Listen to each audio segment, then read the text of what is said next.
வணக்கம் நண்பா. நம்ம எல்லாருமே இங்க ஒரு லட்சியத்திற்காகத்தான் போராடிக்கிட்டு இருக்கோம். ஆனால் ஒரு சிலரால் மட்டும்தான் அந்த லட்சியத்தை அடைய முடிகிறது. அதுக்கு காரணம் என்னன்னு உங்களுக்கு புரியுதுங்களா? லட்சியத்தை அடையறதற்கு முழு காரணம் பாத்தீங்கன்னா விடாமுயற்சி தான்.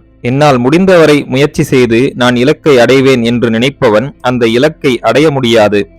இலக்கை அடையும் வரை நான் முயற்சி செய்கிறேன் என்று நினைக்கும் மனிதனால்தான் இலக்கை அடைய முடியும். நம்ம நேரத்துக்கு முக்கியத்துவம் கொடுத்தோம்னா நேரம் நம்மளுக்கும் முக்கியத்துவம் கொடுக்கும். உங்க வளர்ச்சிக்காக இன்னைக்கு நீங்க செலவிட்ட நேரம் பாத்தீங்கன்னா விரயம் கிடையாது, அது ஒரு முதலீடு.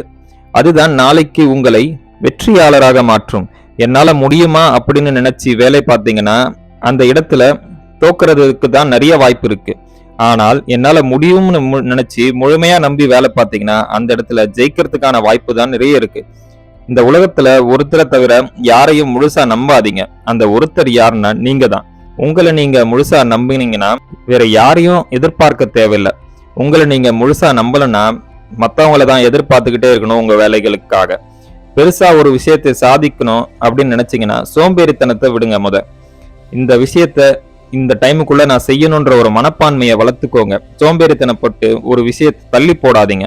கொஞ்சம் கொஞ்சமா முன்னேறி வாழ்க்கையில நிலையாக வாழ்வதுதான் பெரிய விஷயம். ஒரு வாட்டி வெற்றி அடைஞ்சிட்டா அது பேரு வெற்றி கிடையாது. அது என்னன்னா அதிர்ஷ்டம்னு சொல்லிடுவாங்க. ஆனா ஒவ்வொரு வாட்டி வெற்றி அடைஞ்சுக்கிட்டே இருந்தீங்கன்னா தான் அது உண்மையான வெற்றி அப்படின்னு இந்த உலகம் சொல்லும். நேரத்தை வீணாக்காமல் ஒவ்வொரு நொடியும் தனக்கு உபயோகமாக இருக்கிற விஷயத்தை மட்டும் செலவு செஞ்சா வாழ்க்கையில முன்னேறத்தை யாராலையும் தடுக்க முடியாது. இந்த உலகமே சரியா இல்லைனாலும் நான் சரியா நடந்துப்பேன், நான் ஒழுக்கத்தோட இருப்பேன்ற ஒரு மனப்பான்மையை வளர்த்துக்கோங்க. அது பேரு தான் சுய ஒழுக்கம். சுய ஒழுக்கம் இருக்கிற மனுஷனுக்கு யாரோட துணையும் தேவையில்லை.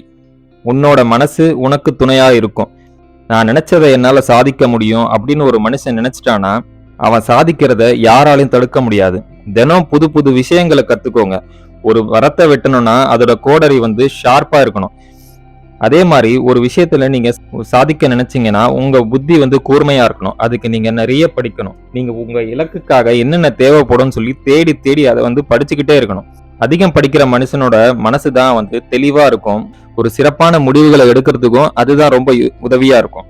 அதனால புத்தகம் படிக்கிறது, அறிவாளிங்க கூட உரையாடுறது, இது போல விஷயங்கள்ல நீங்க ஈடுபட்டீங்கன்னா உங்களோட அறிவு கூர்மை அதிகமாகிட்டே போகும். இந்த அறிவு கூர்மையும் பொறுமையும் விடாமுயற்சியும் இருக்கிற மனுஷங்க தான் வாழ்க்கையில பெரிய வெற்றிகளை சந்திக்க முடியும். எனவே இன்றிலிருந்து படிப்பதற்கு என நேரத்தை ஒதுக்குங்கள். படித்ததை நடைமுறையில் பயிற்சி செய்து பாருங்கள்.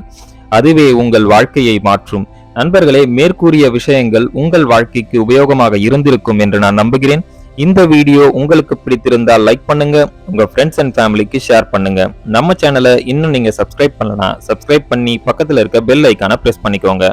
நன்றி, வணக்கம், வாழ்க வளமுடன்.